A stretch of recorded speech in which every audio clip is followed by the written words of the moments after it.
In a Fox Carolina investigation, the school shooting in Texas has many parents across our nation and here in the upstate wondering how to keep their children in our schools safe. Fox Carolina's Garret digs deeper for us. It's been just more than a week since the deadly school shooting in Uvalde, Texas, claimed the lives of 19 children and 2 teachers. The tragedy coming as many in our area still struggle to come to terms with our own deadly school shooting in Greenville. And now the question still remains for many. Who or what will keep our schools safe?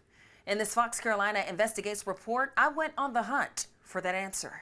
Most effective means of preventing a gun being in a school and violence to occur out of a gun being in a school is if people see something or hear something, they say something. Superintendent Burke Royster heads up Greenville County Schools, the largest district in the state of South Carolina. We have more than 90 mental health counselors, I'm talking about school counselors, mental health counselors, working in our schools, which is helping the 76,000 students in the district. The National School Safety Center says there's a checklist of common characteristics of violent students that they follow.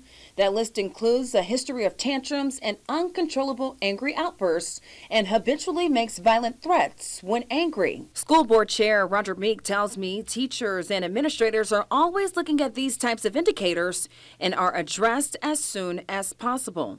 I'm not against having metal detectors in school. Michelle Owens, a parent to a student at Tanglewood Middle, is very adamant about safety. If we go to the emergency room here in Greenville, you have to go through a metal detector. If you go to the airport, you have to go through a metal detector. So it's not about being like prison-like or anything like that. I just think that would have saved somebody's life. But that's not always an answer. It is extremely slow to move an entire student body.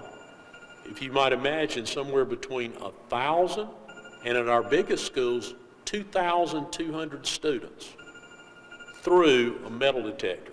Greenville County School Board trustee Derek Lewis says in 2019, he and other committee members submitted a proposal to the South Carolina General Assembly. There were a series of recommendations. The one that I think has garnered the most attention was we made the recommendation that there be mental health counselors in all the schools.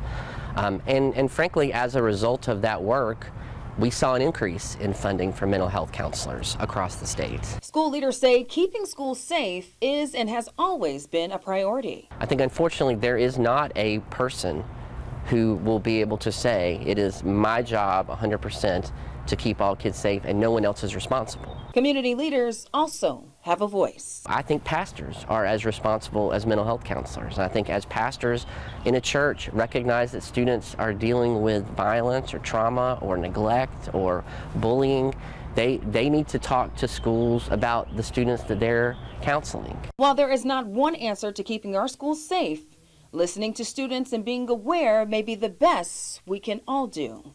Ashley Garrett, Fox Carolina News. A Greenville County School says while it does not believe metal detectors are the best solution to keep schools safe, it is looking into new weapons detection technology. And we'll be sure to follow up on what that means and how they plan to implement that for you. You can always stay up to date when you download our Fox Carolina News app. Now